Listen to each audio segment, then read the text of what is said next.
¿Cómo están?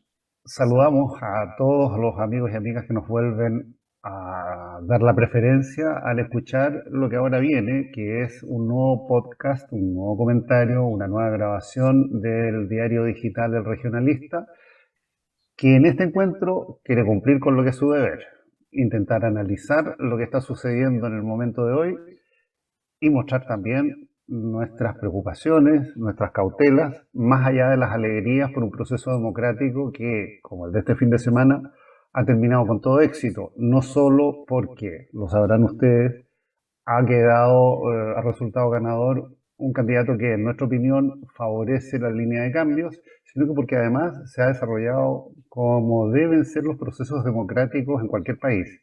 Nos enorgullece que en Chile sea de esta manera. Saludamos a Morín Contreras, a Flor Illich, a Adriana Bastías, a Alicia Mercado. Desde distintos lugares de la región nos acompañan en este comentario podcast que va a durar, esperamos, no más de 20 minutos. A ver, les quiero dar la palabra, quizás en el mismo orden de presentación, y les planteo como posibilidad de conversación, y les voy a dar un minutito o 2 minutitos al inicio, para después cerrar con medio minuto, respecto de qué es lo que más les llamó la atención en esta elección que se cerró esta noche, ¿no?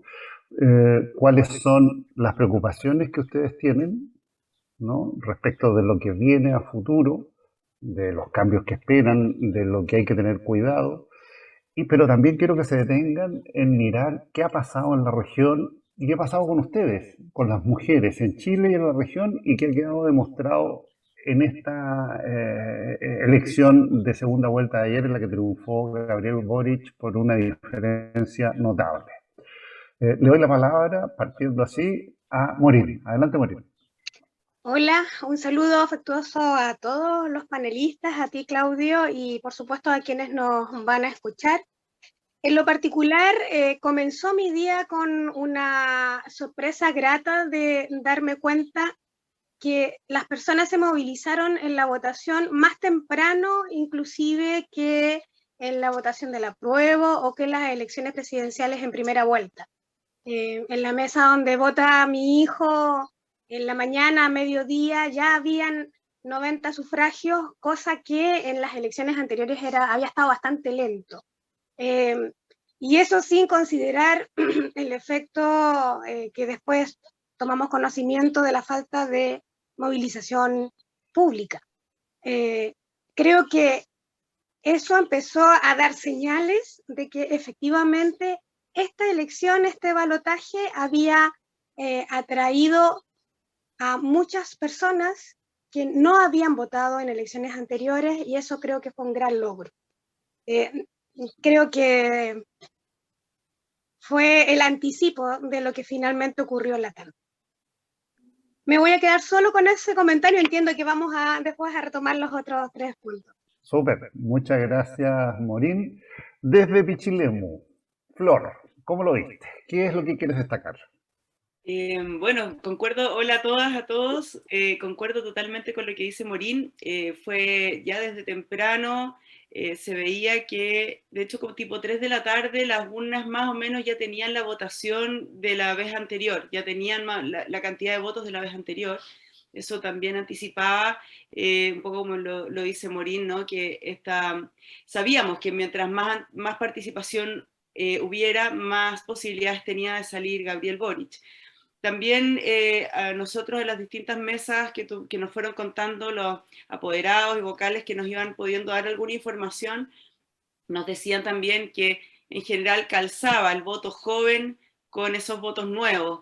Y eso también fue muy interesante porque nuevamente son los jóvenes los que están marcando una diferencia y yo creo que para ellos es muy importante entender y darse cuenta lo relevante que es ser parte, ¿no? De procesos democráticos como estos, donde pueden ser el factor de cambio. Y creo que estamos hoy ante no solo una nueva gobernanza joven a cargo de Gabriel Boric, sino que también con una gran responsabilidad de integrar y de saber cómo hacernos parte con la juventud de los nuevos cambios, los nuevos procesos que se vienen hacia el futuro. Súper. Un dato, eso lo han dicho varios hoy día. pero aquí se nos repite un poquito lo que pasó en el plebiscito del 88 en porcentajes. Se repiten casi copiados los porcentajes del plebiscito del 88. Se repite casi copiado el discurso que perdió, pero no se repite la generación.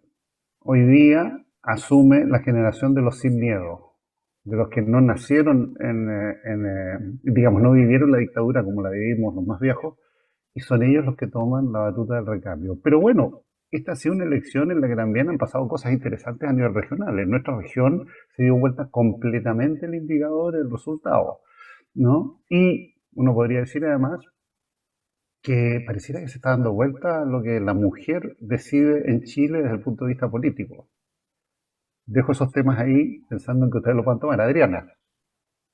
Bueno, yo creo que sin duda, tras la primera vuelta, el día siguiente, la primera vuelta, se observa un gran movimiento ciudadano en el cual, ¿cierto?, hay distintos chats que se agolpan de gente, de vecinas y vecinos que tal vez no participaron en la primera vuelta muy activamente, sin embargo están ahí y se hacen presentes. Y se transforma en una campaña ciudadana donde las mujeres y las disidencias están participando y haciendo notar que, por un lado, no se puede retroceder en derechos que se han ganado y derechos como el voto. O sea, durante la siguiente semana de la primera vuelta, ¿cierto?, sale un diputado republicano poniendo en duda el derecho que tenemos las mujeres a votar. Y eso marca sin duda el hecho de que muchas mujeres nos hayamos movilizado para la segunda vuelta.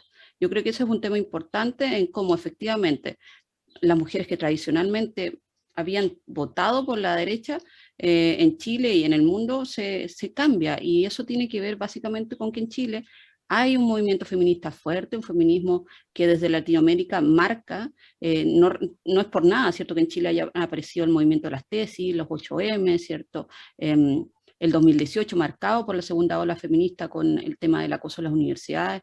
Yo creo que eso es un tema, son temas importantes, y como por ejemplo este año se logra tener una ley que previene y sanciona el acoso sexual, la discriminación y la violencia de género en educación superior, marca y te hace notar que aquí en Chile el feminismo y los temas de mujeres y disidencias son importantes. El candidato que no está en sintonía con eso va a tener menos posibilidades de salir electo. Gracias, Adriana. O sea, hay un cambio también en la preferencia de las mujeres. Ayer, quienes estuvimos en la Plaza de los Héroes, pudimos ver que había una cantidad importante además de presencia de disidencias, cosa que no deja de ser en un pueblo como Rancagua, para uno que además tiene una visión de persona más vieja, que venimos de otra generación, es muy notorio y alegra mucho ver esa distinción, esa diferencia y esa apertura de la gente que se toma en la calle, que afortunadamente ya hay gente variada. ¿Qué dirías tú, Alicia? Mira, yo observo, ya se ha dicho mucho de esto, pero quiero hacer el énfasis en lo que tú estabas planteando respecto a la participación femenina y cómo la mujer ha cambiado en este país la manera que vota. Si bien el feminismo no es un fenómeno nuevo, tenemos que recordar que hay feminismo aquí muy antiguo del siglo pasado, que no tuvo la repercusión obviamente que está teniendo ahora. Es importante remarcar que todos estos movimientos también vienen de cosas internacionales, o sea, esto partió en Estados Unidos con el Me Too y ahí esto se fue ramificando, y Chile no es una isla en ese sentido. Tampoco me parece que es una isla este liderazgo joven, como es el de Boric, que es el primer millennial, ¿no?, que es presidente. No hay muchos millennial presidentes, tenemos la experiencia en Nueva Zelanda con Jacinta Ardern, que lo ha hecho muy bien, y lo contrario, Macron en Francia, que lo ha hecho muy mal. Entonces, aquí vamos a ver a cuál de los dos lados aporta Boric como presidente millennial. Y yo creo también que en el caso de Boric es un liderazgo que fue creciendo, que eso lo vimos en la campaña, en la primera vuelta, lo vimos ahora en la segunda vuelta.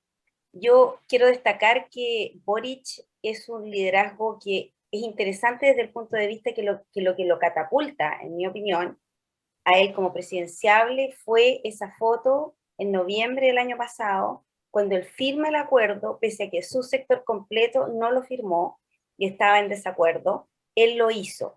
Eso me recordó a mí, teniendo la experiencia de Estados Unidos, a lo que pasó con Obama. Obama fue el único que estuvo abierto, el único demócrata abiertamente opuesto a la guerra en Irak. Todos los demás demócratas votaron en conveniencia a favor de la guerra de Irak porque hicieron mal el análisis, pensaron que eso le iba a beneficiar electoralmente, y él fue el único que dijo no. Entonces, con el caso de Boric, a mí me parece que una situación similar de coyuntura a él lo tira hacia arriba. Entonces, yo creo que los chilenos y chilenas respondimos frente a un liderazgo que es nuevo, que no teníamos un millennial no, como candidato, y que él demostró, ¿cierto?, entre la primera y la segunda vuelta lo que creció, lo vimos en los debates, lo vimos en los discursos, el discurso que dio anoche fue realmente brillante, me parece a mí. Y como tú comentabas, Claudio, la participación fue altísima, ya coincide con lo del 88, y yo creo que yo no veía en Chile este tipo de celebración, bocinazo, la gente en la plaza, desde el 88, justamente, o de la elección de Elwin. Eso. Gracias, Alicia. Esta es la primera vuelta. Yo, antes de pasar a la siguiente vuelta, Flor, ¿qué pasó en el mundo rural que en la votación dio un vuelco impresionante? Es decir, en Colchagua, donde el candidato de derecha, la extrema derecha, había ganado con bastante alivio, resulta que ahora la diferencia fue impresionante también en su contra. ¿Qué pasó? Yo creo que se sumaron varios factores. El primer factor creo que tiene que ver con justamente que la gente espontáneamente empezó a trabajar por una campaña muy ciudadana, y yo creo que eso fue un incentivo interesante para las vecinas, para los vecinos, ver que sus propios pares estaban motivados y jugados por un candidato. Luego empezar a desmitificar, ¿no?, toda esta gran cantidad de miedos que se habían instalado en torno al mundo rural, a las tradiciones, a las costumbres, y empezar, y ahí yo creo que el comando tuvo un acierto en el cómo bajó la información y cómo él fue capaz rápidamente de hacerse de esa información como un mensaje claro respecto al apoyo de la familia rural campesina y todas las medidas. Y además el factor Alejandra Sepúlveda, que tampoco se puede negar, que ella hizo una gran despliegue en el territorio. Los comandos también los pudimos, como yo digo, no, porque yo también estaba metida en el comando en Pichilemu, organizar de manera muy transversal y muy comprometida territorialmente, más allá de las comunas. Yo creo que se generó una mística muy interesante. Mira, solo como datos para confirmar lo que tú estás diciendo, Pichilemu fue la segunda comuna en mayor participación en la región, después de Machalí. Segundo, Chépica, que no es Pichilemu naturalmente, pero que es lo que nosotros podríamos entender como parte del corazón del mundo guaso de Colchagua, subió en 12 a 13 puntos su participación respecto a la primera vuelta. Pero quería preguntarte, y les pido permiso a las demás participantes, grafícame un poquito descríbeme cómo fue ese aumento de la participación que para ti fue notorio allá, en el mundo rural, en el mundo interior, diríamos, de la región. Claro, lo que yo siento es que pasó en todo Chile, es que rápidamente, ante el temor de que Kast hubiera tenido la delantera en la primera vuelta, la gente espontáneamente empezó a sumarse, ¿verdad?, a ver cómo sumarse a los comandos. De tener 15, 20 personas, pasamos en 2 días a tener más de 200. Eso sucedió en muchas partes. A nosotros nos preguntaban, oye, en Chépica, ¿dónde están? ¿Quién se está juntando? En todos lados pasó, fue espontáneo. Eso yo creo que es un factor que es inconmensurable, digamos, es una energía que es muy expansiva. Y cuando a eso le entregas una información buena, como herramientas de comunicación buenas a esas personas para poder comunicarle bien al vecino, a las personas, el despliegue en las zonas rurales fue muy efectivo.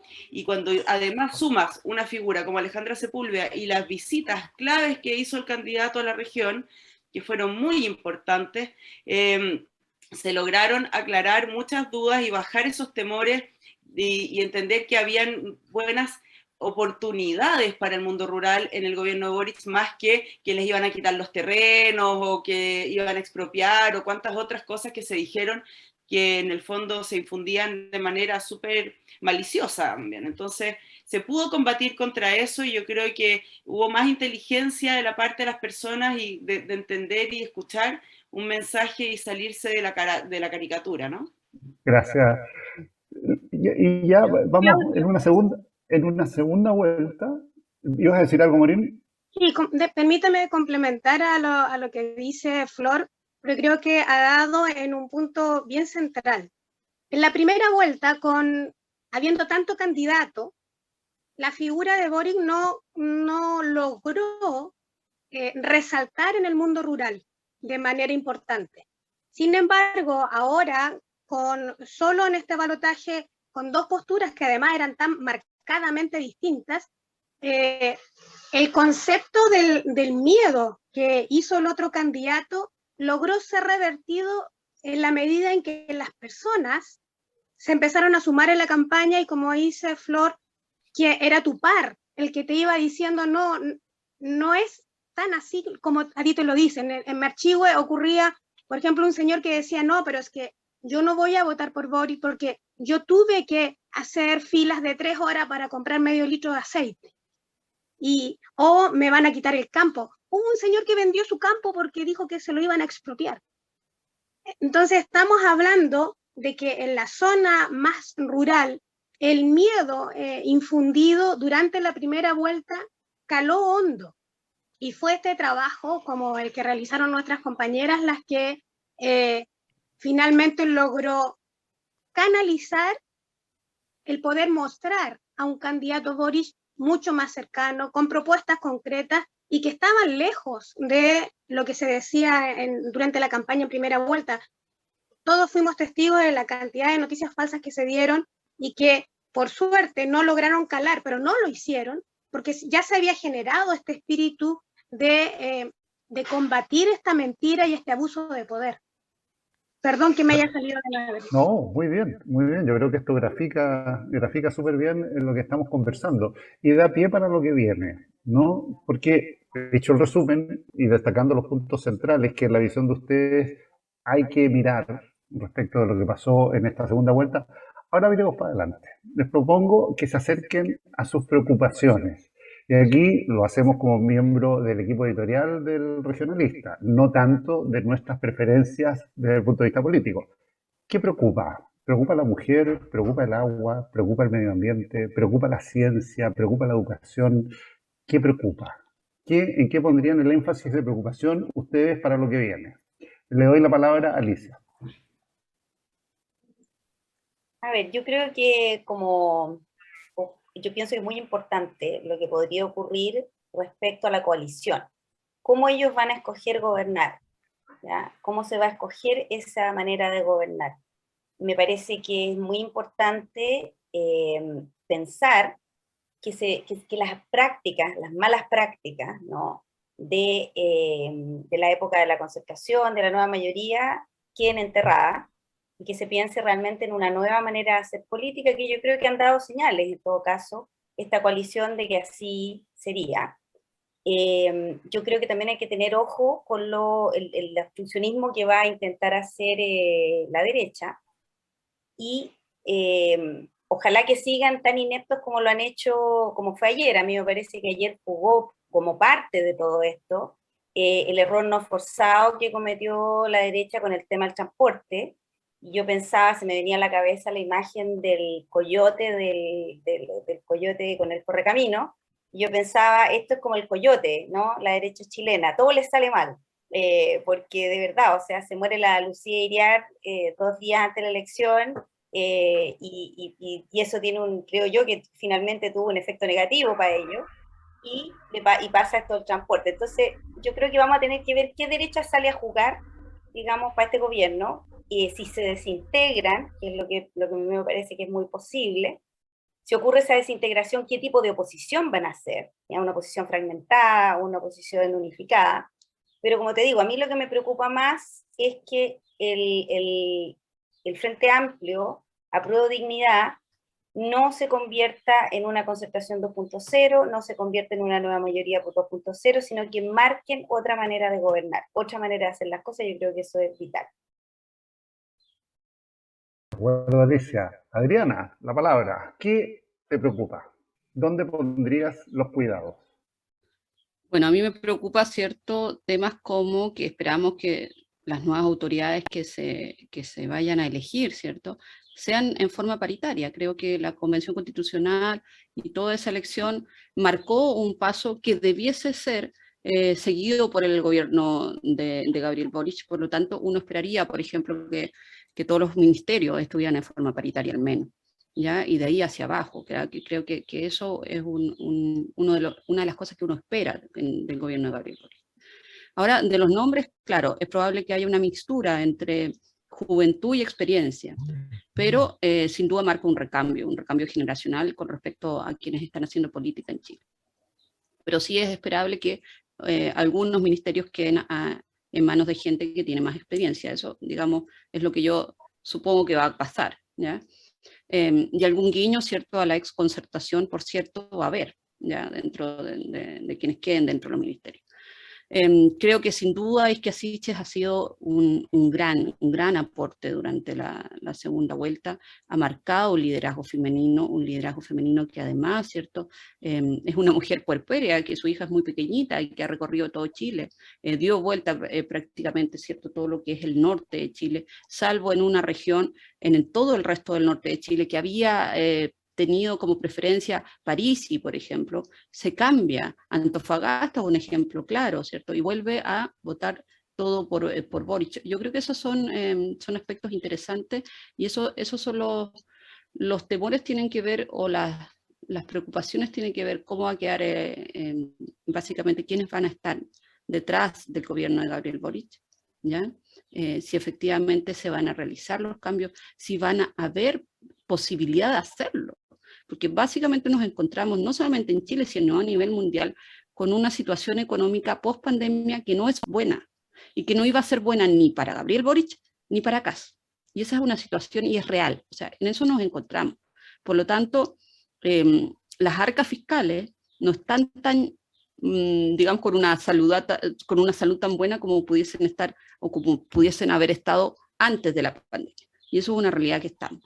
Sin embargo, ¿cierto?, esperamos que este nuevo gobierno sea un gobierno con esperanza, que no se repitan las malas prácticas. Creo que Gabriel Boric ha dado señales durante incluso durante la segunda vuelta, de que se aleja de esto.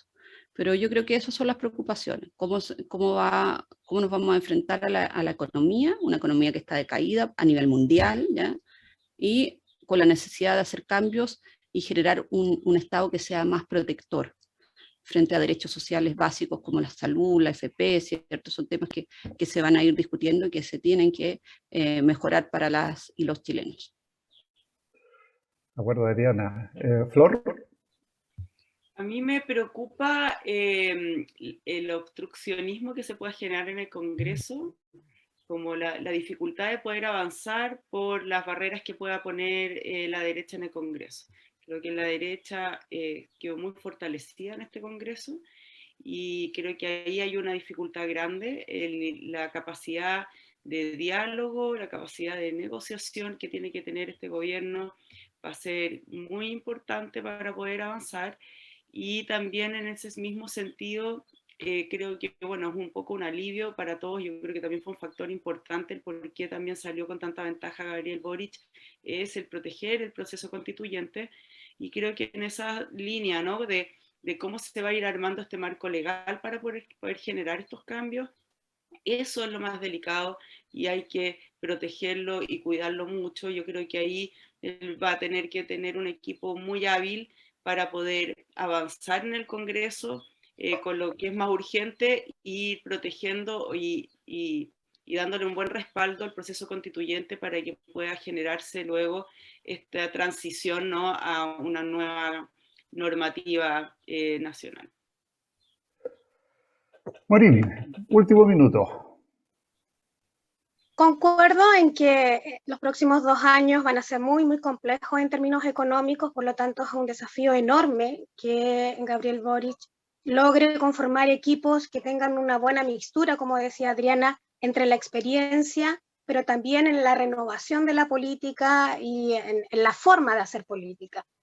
En lo particular, mi preocupación es que el presidente electo logre efectivamente concretar el traspaso de poder desde este presidencialismo tan cerrado, y que es un tema que se está discutiendo también hoy día en la constituyente, que tenga la capacidad de liderar este proceso de transferencia de poder desde desde el nivel central a las regiones, no solo a los gobiernos regionales, sino que también a las comunas. Y por eso, de verdad, considero que una forma de poder abordar todos los temas complejos que hoy día tiene nuestro país, el agua, la salud, la educación, la vivienda, la precariedad que se ha retrocedido, vivienda hoy día es impresionante.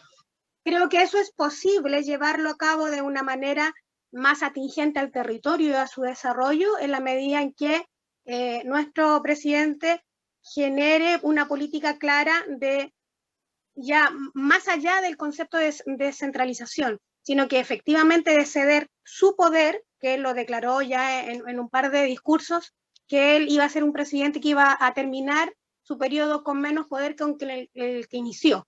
Yo espero que eso tenga la capacidad de concretarlo, que efectivamente no tengamos un Congreso obstruccionista y que mi mayor deseo es que se pueda terminar con el delegado presidencial y que la ley de rentas regionales sea una realidad antes que concluya su periodo.